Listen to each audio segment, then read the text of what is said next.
Hi friends, long ടേമിലോട്ട് പരിഗണിക്കാൻ പറ്റുന്ന ഒരു നല്ല കമ്പനിയെ ആണ് ഇന്നത്തെ വീഡിയോയിൽ പരിചയപ്പെടുത്തുന്നത്. ഈ കമ്പനീൻ്റെ ഈ കമ്പനിയുടെ പ്രോഫിറ്റ് അല്ലെങ്കിൽ ലാഭം വരുന്ന മാർഗങ്ങളെക്കുറിച്ച്, ഈ കമ്പനി ചെയ്യുന്ന സർവീസിനെ കുറിച്ച്, ഈ കമ്പനിയുടെ റവന്യൂ എങ്ങനെയാണ്, ഈ കമ്പനിയുടെ മേജർ ഹൈലൈറ്റ്സുകൾ ഏതൊക്കെയാണ്, ഏതൊക്കെ ലെവലുകളിൽ നിന്ന് നമുക്ക് ഈ കമ്പനീൻ്റെ ഷെയർസുകൾ വാങ്ങാം എന്നുള്ളതാണ് ഈ വീഡിയോയിൽ നമ്മൾ പരിശോധിക്കാൻ പോകുന്നത്. സോ നമുക്ക് ഫസ്റ്റായിട്ട് ഈ കമ്പനിനെ കുറിച്ച് ഇതിൻ്റെ ഡീറ്റെയിൽസ് ഒന്നറിയാം. കമ്പനിയുടെ പേരെന്ന് പറയുന്നത് Motilal Oswald financial services limited എന്ന് പറയുന്ന കമ്പനിയാണ്. 1987 ഈ കമ്പനി എസ്റ്റാബ്ലിഷ് ചെയ്യപ്പെട്ടിട്ടുള്ളത്. കമ്പനി 550ഓളം സിറ്റികളിൽ വ്യാപിച്ച് കിടക്കുന്നുണ്ട്. 2500 ഓഫീസുകൾ, ബിസിനസ് ലൊക്കേഷൻസ് കമ്പനിക്ക് മെയിനായിട്ടുണ്ട്. 1600,000ഓളം കസ്റ്റമേഴ്സ് കമ്പനിക്ക് ഇപ്പോൾ ഉണ്ട്. ഗ്രോസ് ബ്രോക്കറേജ് എടുത്തു നോക്കിക്കഴിഞ്ഞാൽ ഗ്രോസ് ബ്രോക്കറേജിൽ ടോപ്പ് 3 ബ്രോക്കിങ്ങിൽ വരുന്ന ഒരു കമ്പനിയാണ് Motilal Oswal financial service limited എന്ന് പറയുന്ന കമ്പനി. ഇതിൻ്റെ മെയിൻ ഏരിയ അല്ലെങ്കിൽ ഇവർക്ക് ഈ കമ്പനിക്ക് വരുന്ന പ്രോഫിറ്റ് വരുന്ന മെയിൻ ഏരിയകൾ എന്ന് പറയുന്നത്, ഒന്ന് ക്യാപിറ്റൽ മാർക്കറ്റാണ് ഇവരുടെ ബിസിനസ് എന്ന് പറയുന്നത്. ഓക്കെ, അതായത് ഡിമാറ്റ് അക്കൗണ്ടുകൾ, ഇതിൻ്റെ സർവീസുകൾ, മോത്തിലാൽ ഓസ്വാളിൻ്റെ ഡിമാറ്റ് അക്കൗണ്ടുകൾ, മോത്തിലാൽ ഓസ്വാളിൻ്റെ ഫൈനാൻഷ്യൽ സർവീസുകൾ എടുക്കും വഴി ക്യാപിറ്റൽ മാർക്കറ്റ്, സ്റ്റോക്ക് മാർക്കറ്റ് ഉള്ളിടത്തോളം കാലം ക്യാപിറ്റൽ മാർക്കറ്റിൽ നിന്ന് ഇവർക്ക് വരുമാനം ലഭിച്ചുകൊണ്ടിരിക്കും. ആ സെഗ്മെൻറ്റിൽ നിന്ന് വരുമാനം ലഭിച്ചുകൊണ്ടിരിക്കും. പിന്നെ രണ്ടാമതായിട്ട് വരുന്നതാണ് അസറ്റ് ആൻഡ് വെൽത്ത് മാനേജ്മെൻറ്റ്. ഇതാണ് ഇവർക്ക് സെക്കൻഡ് റവന്യൂ വരുന്ന മേജർ ഏരിയ എന്ന് പറയുന്നത്. വലിയ ഹൈ റിച്ച് ആയിട്ടുള്ള ഫൈനാൻഷ്യൽ ബാക്ക്ഗ്രൗണ്ട്സ് ഉള്ള ആളുകളുടെ അസറ്റും വെൽത്തും മാനേജ് ചെയ്യുന്ന സർവീസ് കൊടുക്കുന്ന കമ്പനിയാണെന്ന് അർത്ഥം. പിന്നെ മൂന്നാമതൊരു സെഗ്മെൻറ്റ് റീസെൻ്റ്ലി സ്റ്റാർട്ട് ചെയ്തതാണ് ഹൗസിംഗ് ഫൈനാൻസ് എന്ന് പറഞ്ഞത്. അപ്പോൾ ഈ 3 ഏരിയയിൽ നിന്നാണ് ഇവർക്ക് മെയിനായിട്ട് കമ്പനിക്ക് പ്രോഫിറ്റ്, കമ്പനി ബിസിനസ് ചെയ്ത് ഉണ്ടാക്കുന്ന ഏരിയ അല്ലെങ്കിൽ പ്രോഫിറ്റ് ഉണ്ടാക്കിയെടുക്കുന്ന മേജർ ഏരിയ എന്ന് പറയുന്നത്. ഇനി ഇതിൻ്റെ റവന്യൂ നോക്കാം. ഫിനാൻഷ്യൽ ഇയർ 2024 കമ്പനിക്ക് 71% റവന്യൂ വരുന്ന ക്യാപിറ്റൽ മാർക്കറ്റാണ്. പക്ഷേ അതിൽ നിങ്ങൾക്ക് നോക്കിക്കഴിഞ്ഞാൽ കാണാൻ പറ്റും 54% റവന്യൂ വരുന്നത് ബ്രോക്കറേജിൽ നിന്നാണ്. നമുക്കറിയാം ഡിമാറ്റ് അക്കൗണ്ടുകൾ, ആളുകൾ ക്യാപിറ്റൽ മാർക്കറ്റ്, സ്റ്റോക്ക് മാർക്കറ്റിനെ കുറിച്ച് കൂടുതൽ അവയർനെസ് ഉണ്ട്, കൂടുതൽ ലേൺ ചെയ്യുന്നുണ്ട്. അപ്പോൾ ദിനംപ്രതി ഡിമാറ്റ് അക്കൗണ്ട് ഓപ്പൺ ചെയ്തുകൊണ്ടിരിക്കുകയാണ്. അപ്പോൾ അങ്ങനെ വരുന്ന സമയത്ത് തീർച്ചയായിട്ടും ഇതിൻ്റെ ഒരു ബൂം ഉണ്ടാകും. അപ്പോൾ അങ്ങനെ വരുമ്പോൾ അതിൻ്റെ ഗുണഭോക്താക്കൾ എന്ന് പറയുന്ന ഒരാളാണ് Motilal Oswal financial service limited. Asset and wealth management സെഗ്മെൻറ്റിൽ നിന്ന് 18%, ഹൗസിംഗ് ഫൈനാൻസിൽ നിന്ന് 11% ഉള്ളൂ. ഹൗസിംഗ് ഫൈനാൻസ് അത്ര ചെറുതായി കാണണ്ട, കാരണം റീസെൻ്റ്ലി ആയിട്ടുള്ളൂ സ്റ്റാർട്ട് ചെയ്തിട്ടുള്ളൂ. ഒരുപാട് ഇതായിട്ടില്ല അതിനകത്തോട്ട്, ആ മേഖലയിലോട്ട് ഇവർ കൂടുതൽ കൂടുതൽ വരുമാനം ആ മേഖലയിൽ നിന്ന് ഉണ്ടാക്കാൻ തുടങ്ങിയിട്ടില്ല. ഓക്കെ, പോകെ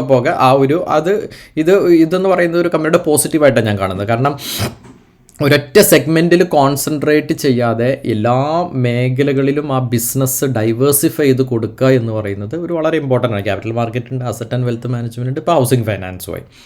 അപ്പോൾ അത് നല്ലൊരു ഓപ്ഷനായിട്ട് കാണുന്നു. കമ്പനിയുടെ AUM എന്ന് പറയുന്നത് 4,10,000 കോടിയാണ്. ലെൻഡിങ് ബുക്ക് 10,500 ഉണ്ട്.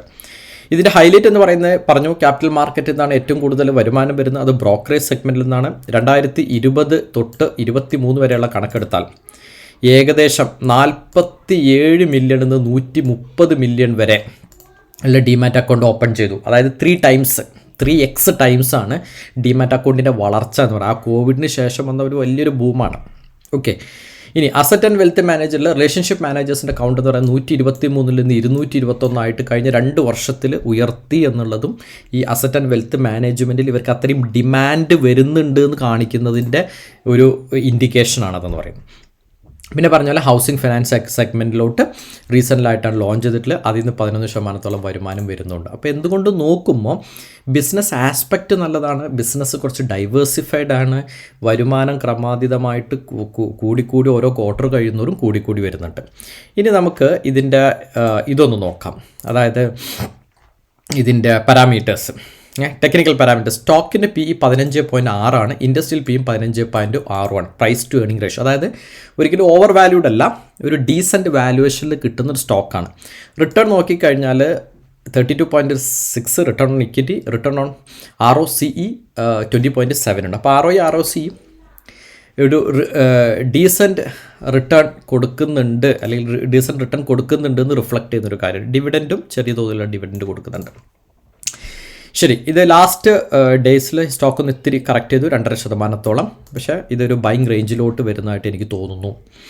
ഓക്കെ, ഇനി ഇതിൻ്റെ പി ഇ റേഷ്യോ, ഇതിൻ്റെ 3 ഇയർ പി നോക്കിക്കഴിഞ്ഞാൽ 10.2 ആണ്. ഞാനിപ്പോൾ പറഞ്ഞല്ല, ഇപ്പോൾ ഇതിൻ്റെ പി എന്ന് പറയുന്നത് 15.2 ആണ്. അപ്പം ഈ 10.2 എന്ന് പറയുന്ന ഈ പിയിലോട്ട് ഇതിൻ്റെ അടുത്തോട്ട് ഇത് എത്തുന്നതോടുകൂടി നമുക്ക് ഇതിൻ്റെ ഒരു അക്യുമുലേഷൻ സ്റ്റാർട്ട് ചെയ്യാം. പക്ഷേ അത് എത്താൻ വേണ്ടി നമ്മൾ വെയിറ്റ് ചെയ്യണമെന്നില്ല, കുറച്ച് നമുക്ക് വാങ്ങി തുടങ്ങാം. പക്ഷേ അതിനെക്കുറിച്ച് ഞാൻ ഈ വീഡിയോയുടെ അവസാനം പറയാം, ഏതൊക്കെ വാല്യൂവിൽ നിന്ന് എത്ര റേഞ്ചിൽ. കാരണം ഒരു സ്റ്റോക്ക് എത്ര കയറിപ്പോയാലും അതിൻ്റെ ഏറ്റവും ടോപ്പിൽ പോയി വാങ്ങിക്കരുത്. കാരണം വാങ്ങിച്ചു കഴിഞ്ഞാൽ പിന്നെ താഴുമ്പോൾ നമ്മൾ അത്രയും കാലം നമ്മുടെ ക്യാഷ് അവിടെ ബ്ലോക്കല്ലേ. അപ്പോൾ ഏറ്റവും ചീപ്പായിട്ട് കിട്ടാൻ പറ്റുന്നതിന് ബെസ്റ്റ് പ്രൈസിൽ നമുക്ക് വാങ്ങിക്കാൻ ശ്രമിക്കാം. ഏറ്റവും ബോട്ടം നമുക്ക് പിടിക്കാൻ പറ്റില്ല, എന്നാലും നമുക്ക് ആ ബോട്ടത്തിൻ്റെ അടുത്ത് നമുക്ക് പിടിക്കാൻ പറ്റിയപ്പോലും സ്റ്റോക്ക് തിരിച്ച് കയറുമ്പോൾ നമുക്ക് നല്ല റിട്ടേൺ ഉണ്ടാക്കാൻ പറ്റും എന്നുള്ളതാണ്. ഓക്കെ, പിന്നെ പ്രോസ് ഇതിനകത്ത് പറയുന്നുണ്ട്, നല്ല ക്വാർട്ടർ റിസൾട്ടുകൾ കൊടുക്കുന്നുണ്ട്, നല്ല കാഗർ റിട്ടേൺസ് പ്രൊവൈഡ് ചെയ്യുന്നുണ്ട്, ROE ROC ഇംപ്രസീവാണ്. ഇനി ഇതിൻ്റെ റിസൾട്ടുകൾ ജസ്റ്റ് നമ്മൾ ക്വാർട്ടർ ഓൺ ക്വാർട്ടർ റിസൾട്ടുകൾ നോക്കിക്കഴിഞ്ഞാൽ നമുക്ക് കാണാൻ പറ്റും, ഏകദേശം 2022 തൊട്ട് ഇതിൻ്റെ റിസൾട്ടുകൾ ഇങ്ങനെ ക്രമാതീതമായിട്ട് ഇങ്ങനെ കൂടുന്നുണ്ട്. അതിൻ്റെ സിമ്പിൾ റീസൺ നേരത്തെ പറഞ്ഞ പോലെ 75% വരുമാനം വരുന്നത്, ഇൻകം വരുന്നത്, ഇവരുടെ പ്രോഫിറ്റ് ഇവർ ജനറേറ്റ് ചെയ്യുന്നത് ബ്രോക്കറേജ് വഴിയാണ്. അപ്പോൾ ഡിമാറ്റ് അക്കൗണ്ടിൻ്റെ എണ്ണം കൂടുമ്പോൾ ഓഫ് കോഴ്സ് ഇവരുടെ പ്രോഫിറ്റും സെയിൽസും എല്ലാം തന്നെ കൂടിക്കൊണ്ടിരിക്കും. ഇവിടെ മേജർ സെഗ്മെൻറ്റ് എന്ന് പറയുന്നത്, മേജർ ഏരിയ എന്ന് പറയുന്നതാണ്.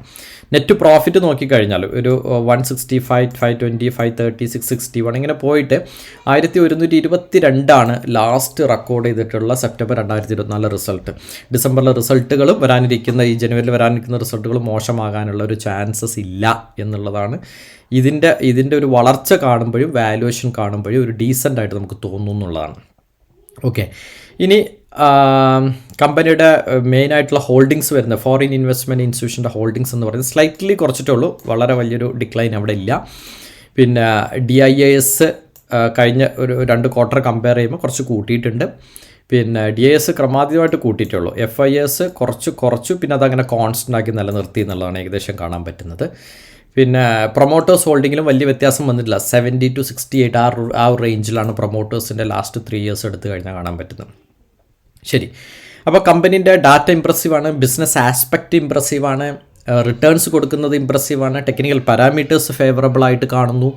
ഇനി നമുക്കിത് ബൈ ചെയ്യാൻ പറ്റുന്ന ലെവൽസ് നമുക്ക് നോക്കാം. ഇതിപ്പം ഇതിൻ്റെ ഒരു 5 ഇയേഴ്സ് ചാർട്ടാണ്. ഈ 5 ഇയേഴ്സ് ചാർട്ടിൽ ഈ ബ്ലൂ ലൈൻ ഞാൻ മാർക്ക് ചെയ്തിരിക്കുന്നത് ഇതിൻ്റെ 200 DMA ആവറേജാണ്.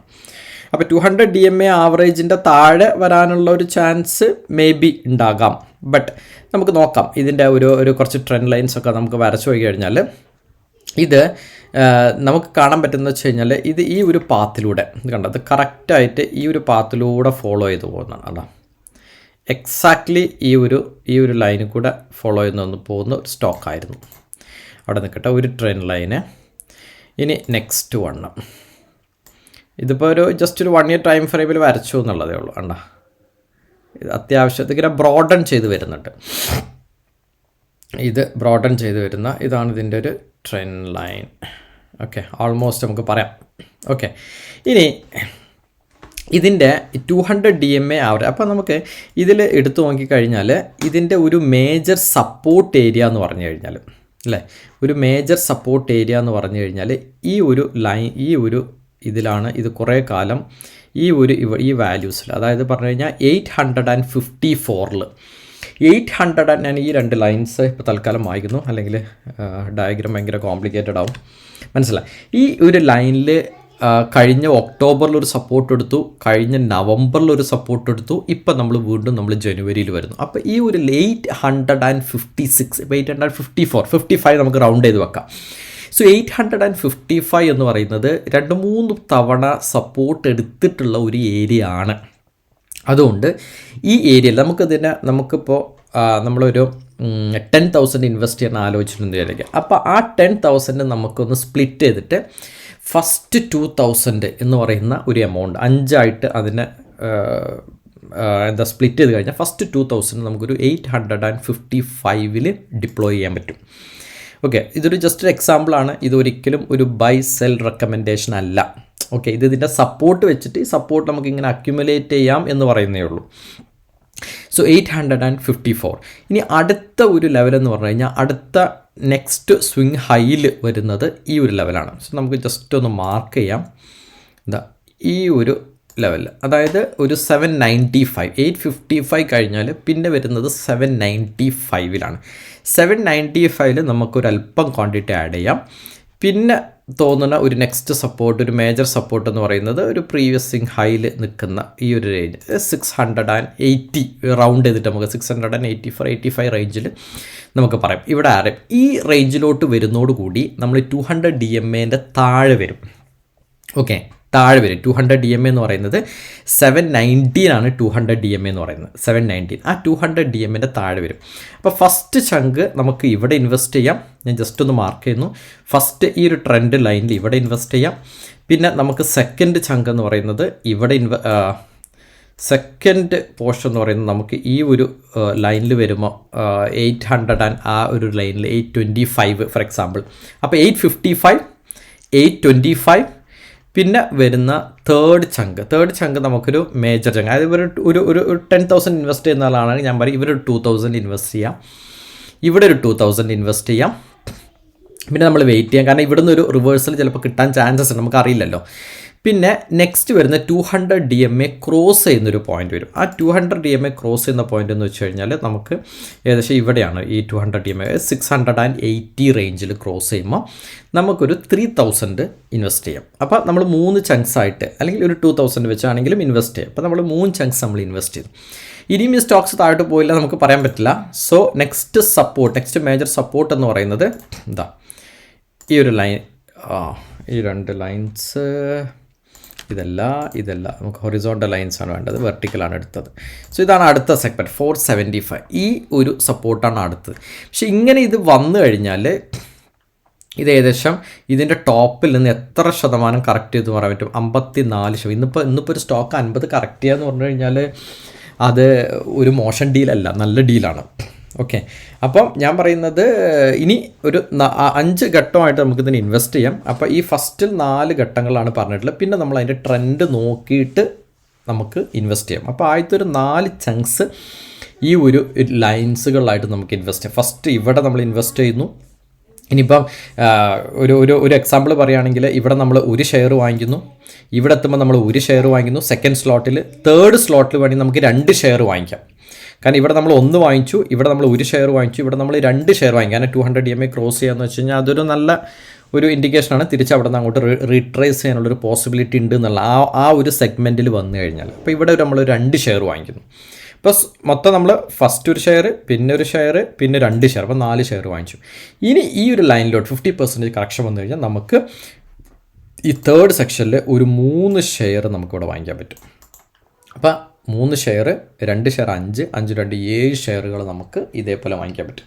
ഇത് ഞാനൊരു എക്സാമ്പിൾ എടുത്താണ്. നിങ്ങളുടെ കപ്പാസിറ്റിക്ക് അനുസരിച്ച്, നിങ്ങളുടെ ഫൈനാൻഷ്യൽ കപ്പാസിറ്റിക്ക് അനുസരിച്ചിട്ടുള്ള ഒരു ഇൻവെസ്റ്റ്മെൻറ്റ് സ്ട്രാറ്റജി നിങ്ങൾ ഫോളോ ചെയ്യുക. ഇതൊരിക്കലും ഒരു ബൈ സെൽ കോൾ റെക്കമെൻഡേഷൻസ് അല്ല. ഞാൻ നേരത്തെ പറഞ്ഞല്ലോ, this is purely an educational purpose. ഇതെന്താണ് കമ്പനി എന്ന് നിങ്ങൾക്ക് പരിചയപ്പെടുത്തുന്നു എന്നേ ഉള്ളൂ.